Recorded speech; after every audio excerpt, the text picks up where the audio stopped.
8. Women and competition. I wish it could have been a tie. Amanda Bonner, Katharine Hepburn, after defeating her husband in court in Adam's Rib. Competitive cultures train their members to compete, but the training is not the same for everyone. It is affected by whether one lives downtown or in the country, whether one is born into wealth or poverty. Perhaps the single most important variable, one I have not yet mentioned, is gender. The lessons on when and how to compete, and on how to regard the whole enterprise of competition, are significantly different for boys and girls.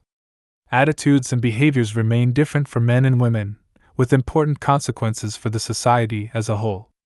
The general rule is that American males are simply trained to win. The object, a boy soon gathers, is not to be liked but to be envied, not to reflect but to act, not to be part of a group but to distinguish himself from the others in that group. From her work with children, Carol Ames found that the consequences of failing in competitive situations appear to have been more ego-threatening for males than females. Being number one is an imperative for boys, so a good deal is invested in whether one makes it. There has been other research on sex differences. Eleanor Maccabee and Carol Jacklin reviewed a number of studies conducted in the late 1960s and early 1970s, concluding that boys tend to be more competitive, but the behavior is evidently subject to situational and cultural variations to a considerable degree. In 1979, two researchers surveyed the attitudes of more than 2,400 students from grades 2 through 12. At all ages, they discovered boys were more enthusiastic about competition than girls and more likely to prefer it. Boys were also less enthusiastic about, and less likely to prefer, cooperation. Recent research has confirmed that this disparity does not disappear when we grow up, which, of course, is hardly news to most of us. The male competitive orientation may manifest itself as blatantly as it did during childhood, as little boys wrestling after school grow into men who sabotage rivals for the vice presidency, or vie for an attractive woman, or explode in infantile fury on the squash court. Then again, the urge may be tempered, sublimated, rechanneled. Even when grown men eye each other on the street, says one writer, what flashes through their minds is, can I take this guy, or not? Maybe it isn't so physical. Questions like, am I smarter than this guy? And, if we start talking about jobs, will mine sound more impressive? Are part of the same response. So is, am I better looking, or thinner, or funnier? It's the competitive instinct reduced to its pettiest essence, but there it is. Boys are taught to win. If winning involves beating some other boy who wants to win just as badly, then you've got to take him, or suffer the consequences.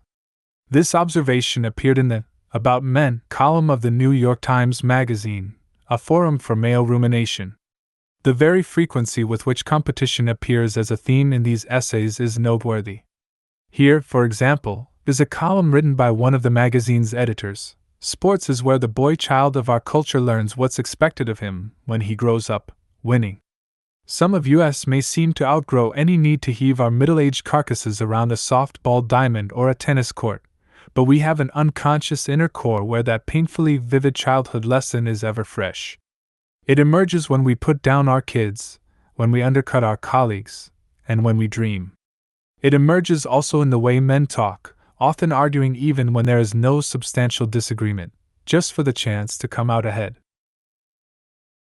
For men, the very act of speaking is often an opportunity to establish who really is best, stronger, smarter, or, ultimately, more powerful. So much for men. The training they receive and the character structure it builds are depressingly straightforward.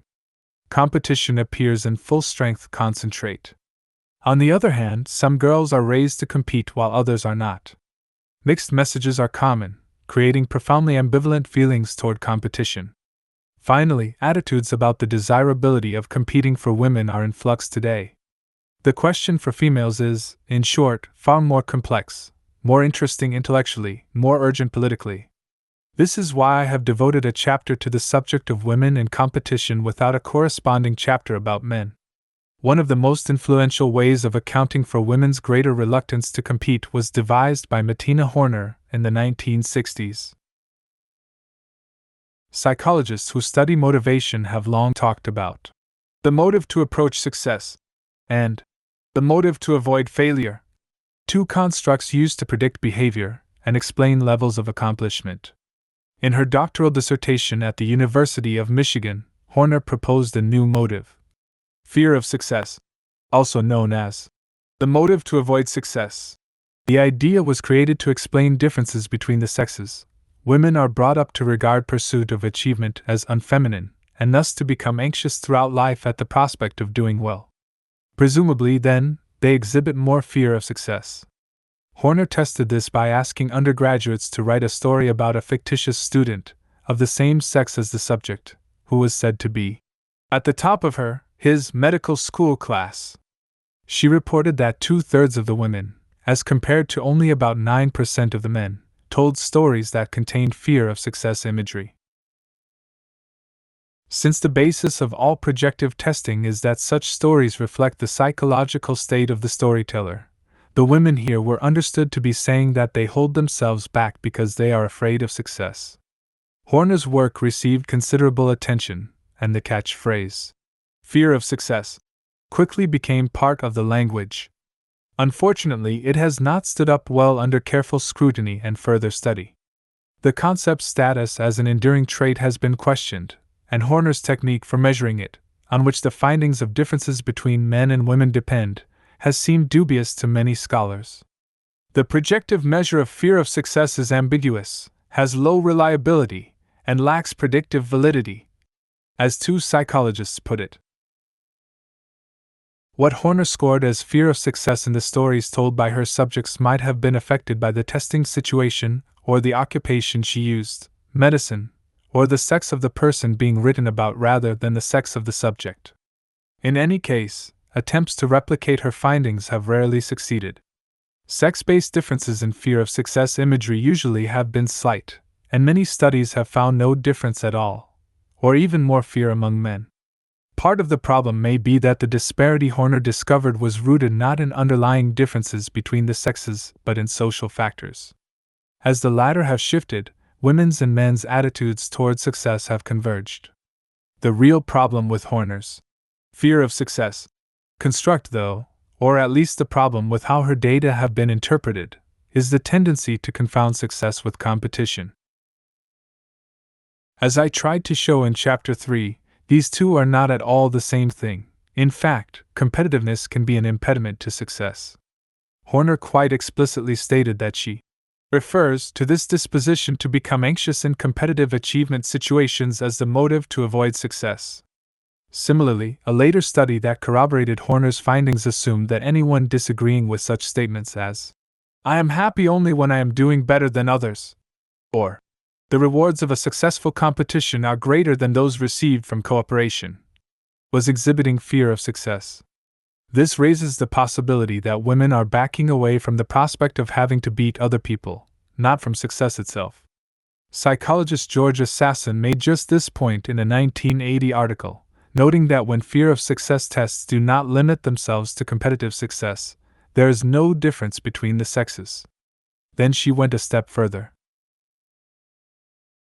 At about the same time, Robert Helmreich and his associates were taking the long overdue step of breaking down success into its constituent parts, or what are assumed to be its parts, and discovering that the most competitive professionals are actually among the least successful. Sasson did something similar.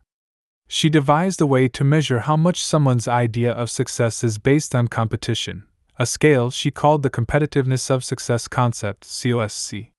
Sure enough, while there seemed to be no difference between the sexes on fear of success per se, men's COSC was higher than women's. Sasson concluded that the sex difference in earlier work on fear of success was actually a sex difference in how people define success for themselves. Men defined success competitively, as Horner and those who replicated Horner's research did. So what happens when women are allowed to work at a task in a non-competitive situation? Horner herself provided the answer.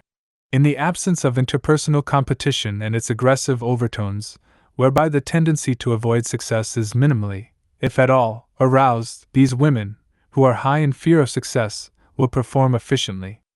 Several years later, When Maccabee and Jacqueline reviewed the literature on the subject, they found that boys need to be challenged by appeals to ego or competitive motivations to bring their achievement up to the level of girls. Boys' achievement motivation does appear to be more responsive to competitive arousal than girls, but this does not imply a generally higher level. Even those women who are said to fear success do just fine at non-competitive tasks. This much is fact. But what of our values? What do we make of this state of affairs? Let's begin by acknowledging that the phrase, fear of success, is not merely imprecise but loaded. It suggests a deficiency, a problem to be remedied. There would seem to be something wrong with people who have such a fear, just as with those who are afraid of the dark.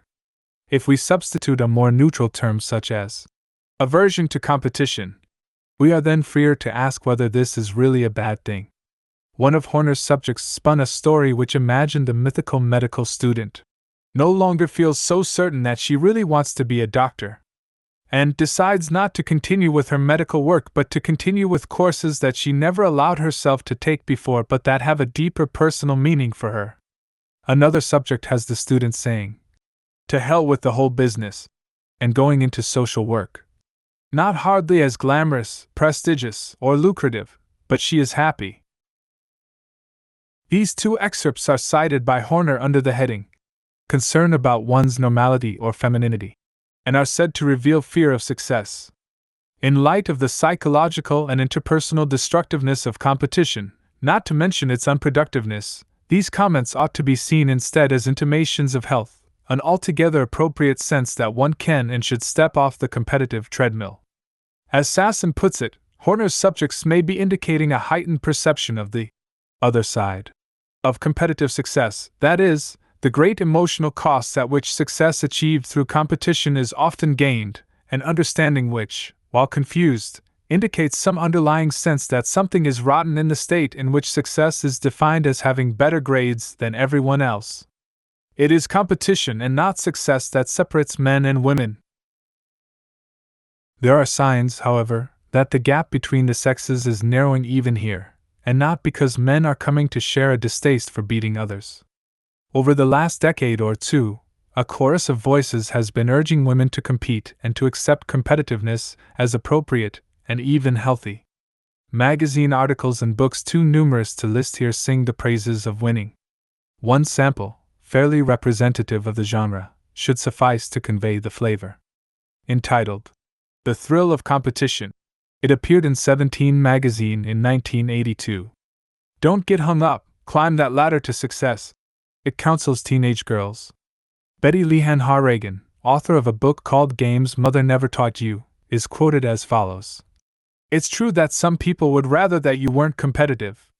These people may prefer to succeed themselves rather than see you get ahead. Thus warned that all critics of competition are cynical opportunists, readers presumably will be more receptive to the advice that they start competing in high school and get a strong foothold on the ladder to self-improvement. Similar exhortations aimed at grown women typically observe that a sexist culture has limited its endorsement of competition to men, and then go on to urge women to correct this imbalance by becoming as competitive as possible. This is the gist, for example, of a book called The Femininity Game, written by Thomas Boss-Looper and Marcia Hayes. In another article, a psychiatrist says this, "We haven't integrated rivalry into the development of women. It's only been worked out for boys. I was at a swimming pool the other day, and two little boys were racing to the other end of the pool. When one of the boys lost, his father said, 'Mikey, listen, this is why you lost. You didn't start off soon enough.' But the mother said, 'Listen, Michael, it's just a game. You see what I mean?' I think a lot of women are still not comfortable with competition. Notice, first, that the mother's comment is assumed to reflect discomfort rather than principled opposition to competition or a simple sense of perspective about the importance of games. Second, the speaker not only assumes that this discomfort is problematic, something to be gotten over, but makes no effort to defend her assumption. It is so obvious as to require no support. The pro-competition line has been winning adherents, changing the way both sexes think about women. Not only has it become the dominant viewpoint on the issue in the United States, but it has succeeded in reframing the controversy. There are now only two positions: either you agree that competition for women is desirable and long overdue, or you are part of a patriarchal structure that believes only men have a right to be successful. This kind of rhetoric, combined with a legitimate impatience with sex-based discrimination, has led women to readjust not only their behavior but their cognitive and emotional response to the idea of competing. Now it may be argued that women in competitive cultures have always competed, for men, for the status of being most attractive, and so on. What is new is the sheer intensity of the competitive drive, the absence of shame or hesitation, the fact that women are now competing with men, and the shift to the public arena, notably, the marketplace. Consider some examples of the last. A recent advertisement for Fortune magazine, which bore the legend, "Every success story starts with a kid who hated to lose," featured a photograph of an unhappy little girl in a baseball uniform. Pro-competition magazines for businesswomen, like Savvy and Working Woman, are prospering.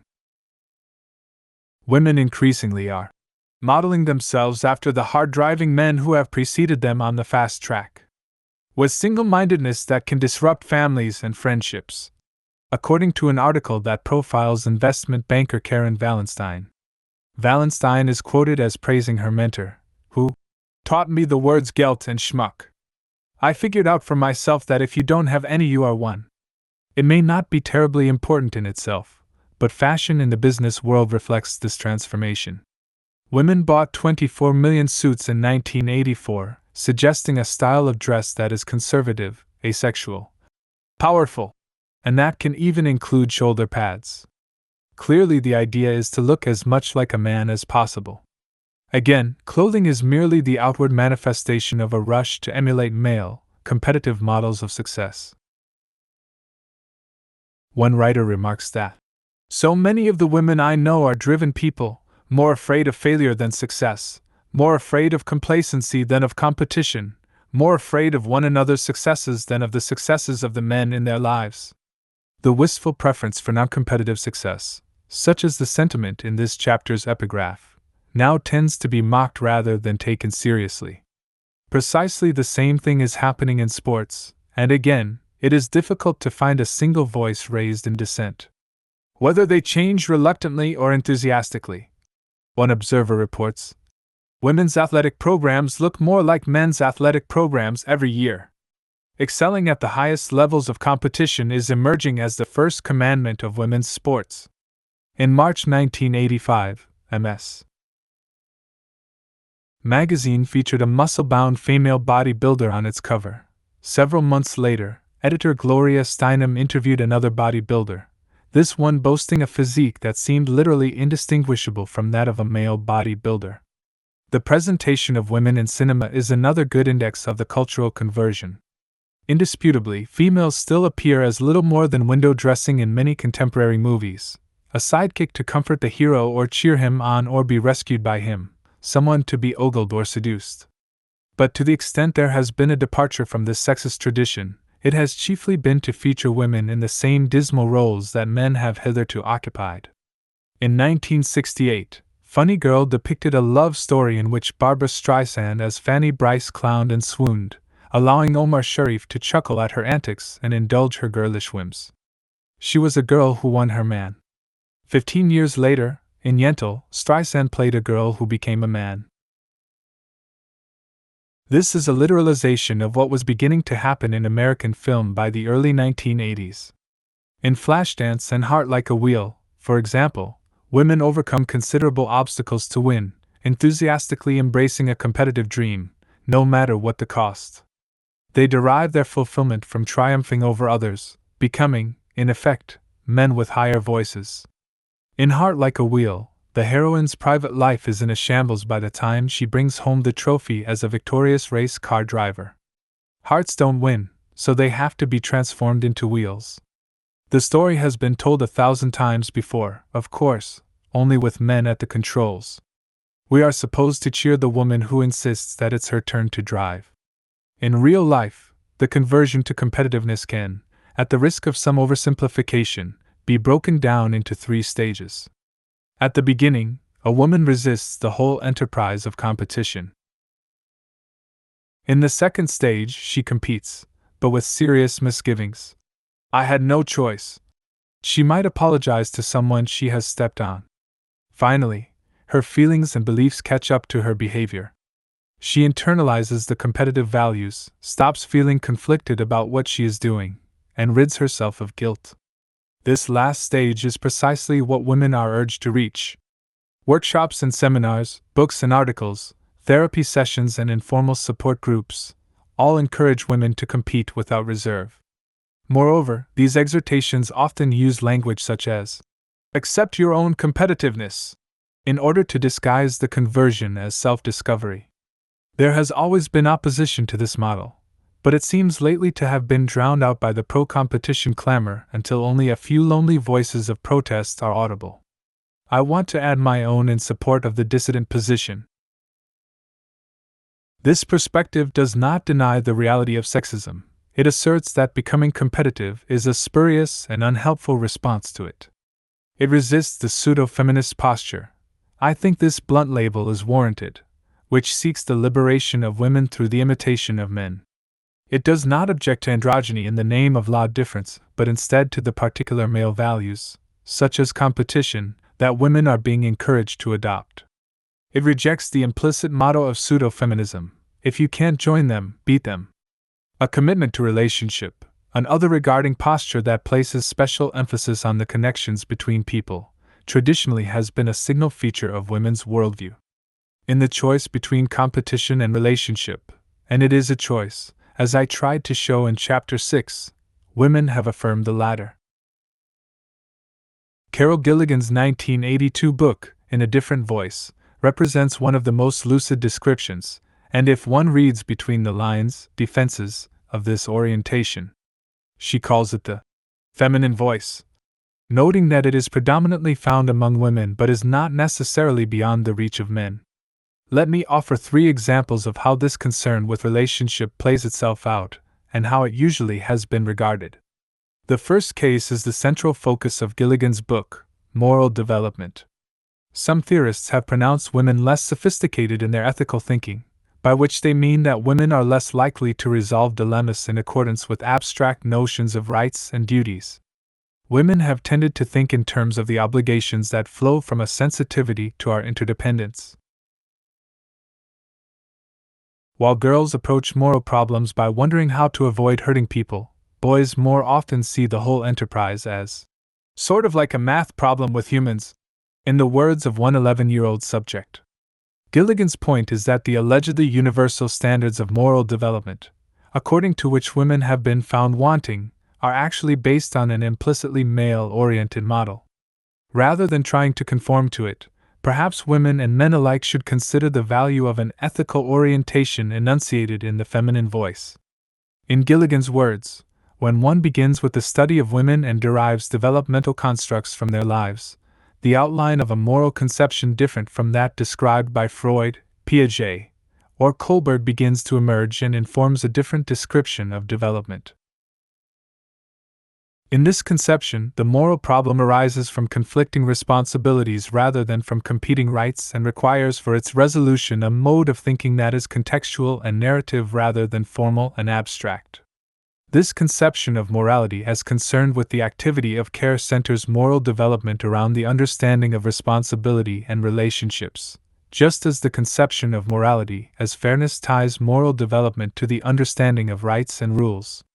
To take a second example of these divergent approaches, Piaget was among several investigators who observed that when girls who are playing a game come to a disagreement about the rules, they often will start over or switch to another game.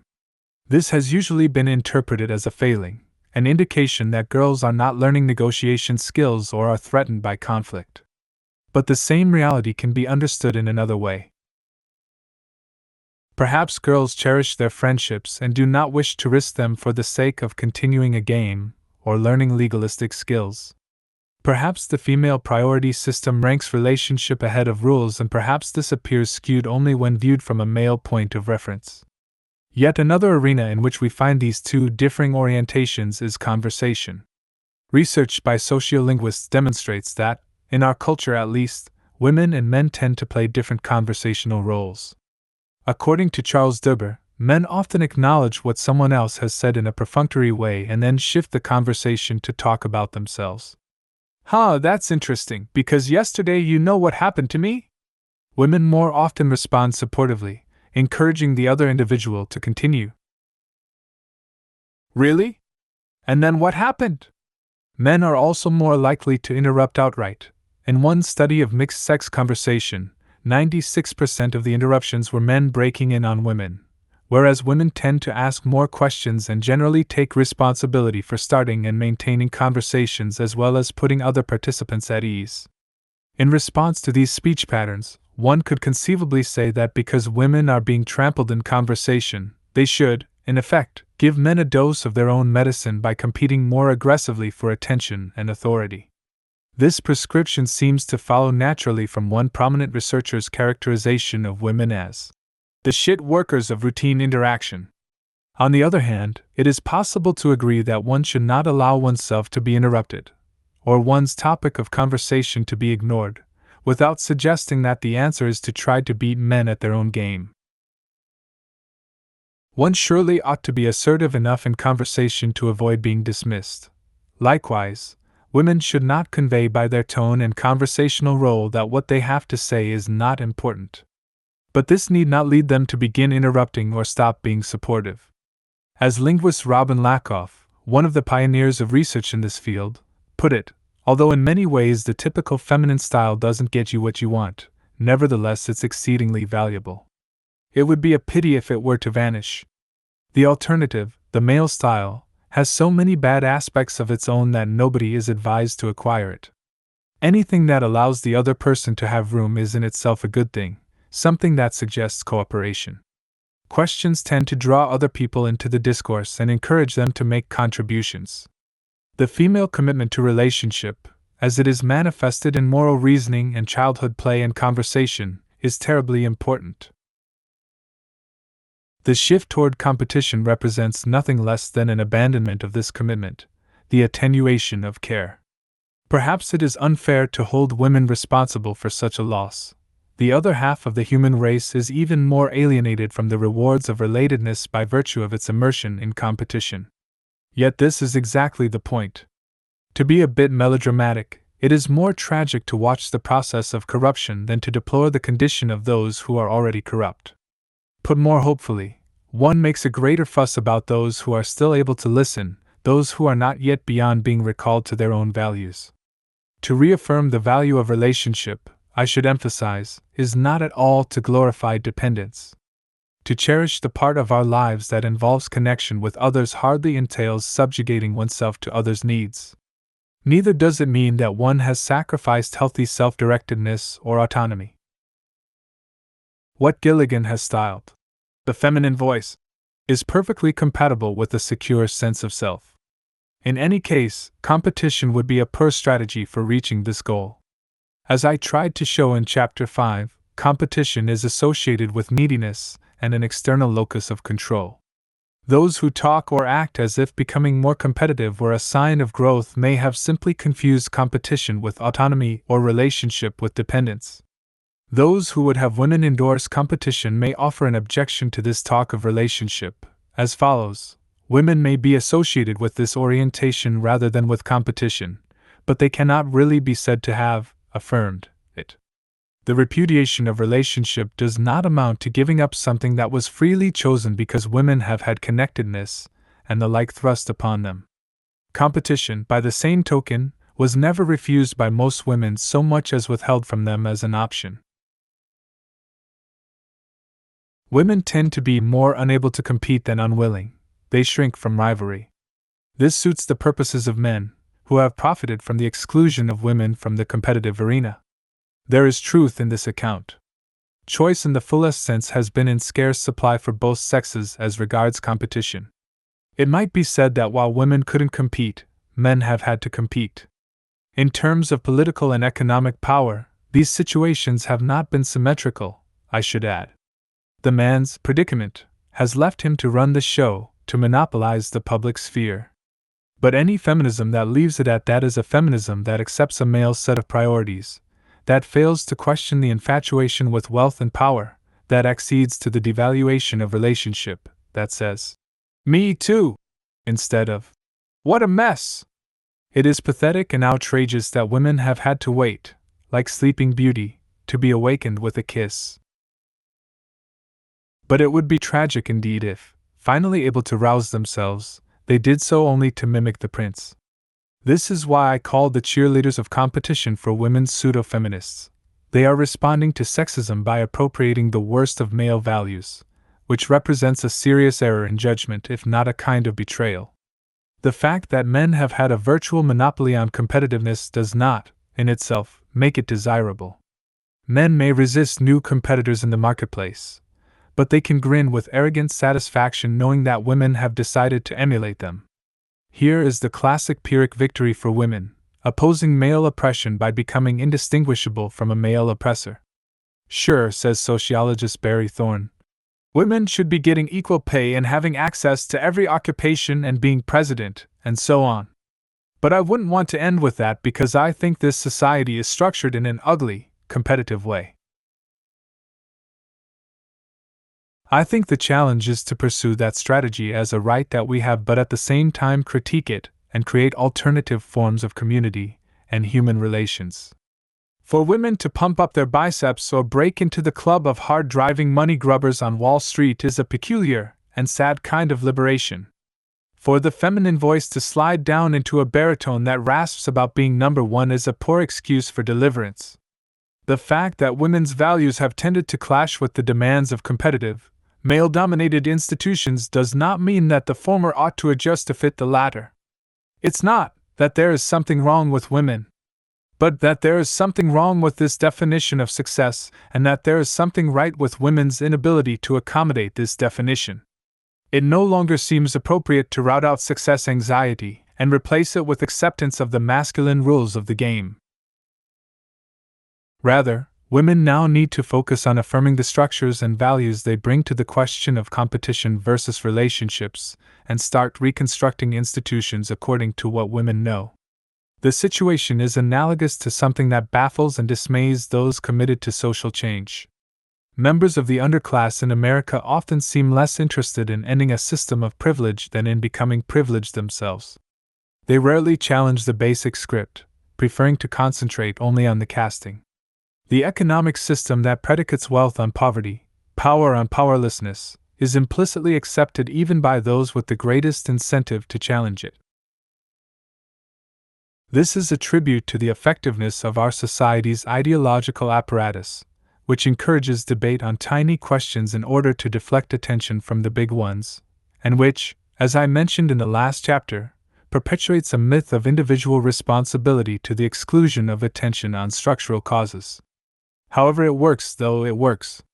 Now something similar is happening with women, who are buying into a competitive system rather than challenging it. Buying into is an apt phrase. In fact, the case of women in competition is not merely analogous to, but part of, the question of privilege. Pseudo-feminism may celebrate competition in women's athletics or competition in the abstract, but it is primarily concerned with competition for money. The current call to become competitive cannot be differentiated from the acceptance, and thus the perpetuation, of our economic system. Pseudo-feminism is, in its consequence if not in its intention, a conservative movement. The three-stage socialization process I mentioned, from avoiding competition to competing guiltily to competing wholeheartedly, needs to be reversed. Women, along with any men who are not too far gone, ought to summon back their guilt. I realize this sounds strange to our ears, since we regard guilt, along with anything else that makes us feel bad, as something to be eliminated. But guilt can be appropriate if it is not irrational, if it directs our attention to something about ourselves that is genuinely problematic. The point here, as, indeed, with all healthy guilt, is not to trap us in an endless cycle of self-punishment but to provide the impetus to real change. The woman who hears a squawk from her conscience when she begins to see her friends as obstacles to her own triumph should not seek to silence that voice. Rather, she should question her actions, along with the win-slash-lose structure that led her to feel bad. The goal is not to be unable to compete, as some insist was the departure point for women. It is to arrive not at cannot, but will not. The ideal of psychotherapy is not to become a particular kind of person, a person similar to the therapist, for example, but to widen one's horizons, to be flexible and free enough to choose. Here, too, the objective is choice, and this requires psychological health as well as economic and political freedom, which includes an end to sex-based discrimination of all kinds. At such a point, I trust that women will choose to stop learning competition, that in its place they will truly affirm relationship. This time around, maybe the lesson will be cooperation and men will be the students.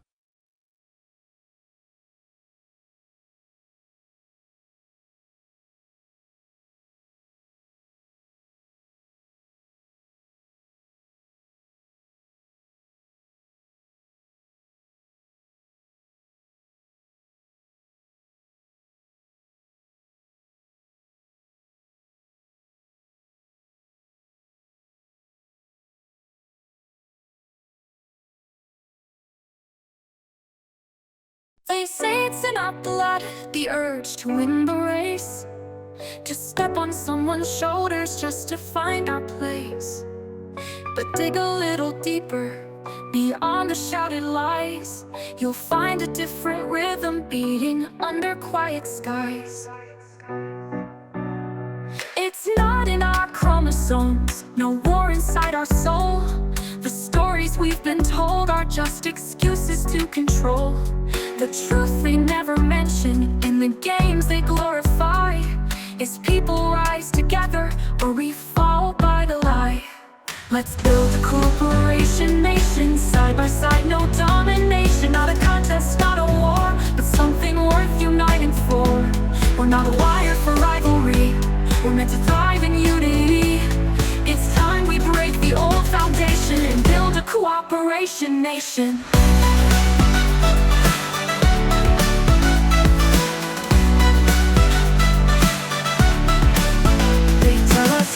Natural. They say we're born to fight, but kindness in a toddler shows something isn't right. With every hand we hold, with every shared embrace, we challenge that old myth they try so hard to trace. The games that we've been playing, the ladders we must climb, aren't carved into our essence, just built by those in time, who profit when we struggle, who cheer when we divide. But strength is found in linking arms, not who can rule with pride. Let's build a cooperation nation, side by side, no exploitation. Not a market, not a cage, but something deeper, turning the page. We're not fated to compete, our greatest wins are when we meet. With open hearts and shared elation, let's live in cooperation nation.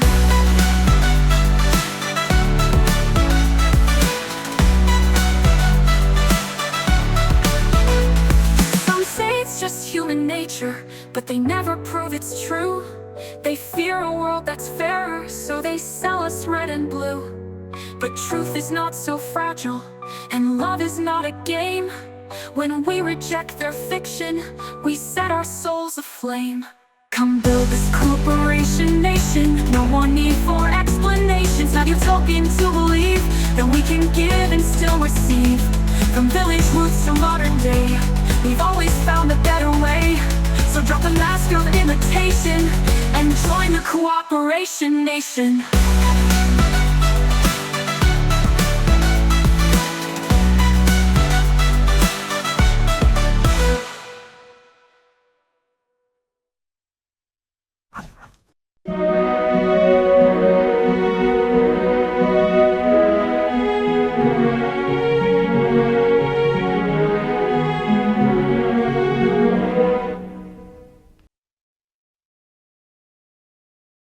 Now, Krista, make sure you stay with her the whole time. She's new to the country. This is her first day. This is a brand new country. It's a whole different culture. Gonna be okay. Now, make sure you stay with her the whole time. I'll be here right after school to pick you up. Okay, Mom. Okay, have fun. Bye-bye. Bye. Ignore my mom. She's so annoying. She's totally freaking out about this whole thing. She freaks out about everything. She always does that. Ugh. ready for your first day in the wicked castle of doom? I mean, like, seriously, it's so boring. I don't know how they could put us through this, like, every single day. How many schools do you have in your village? None.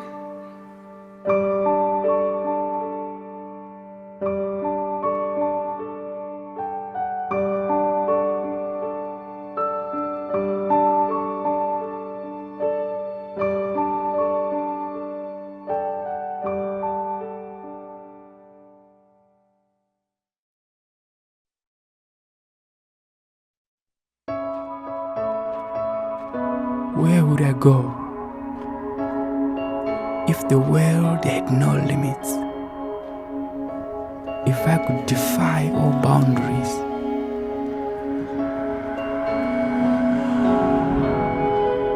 If I could ride the wind? Where would it take me? If all roads were open to me, where would I go if I could fly? If I were free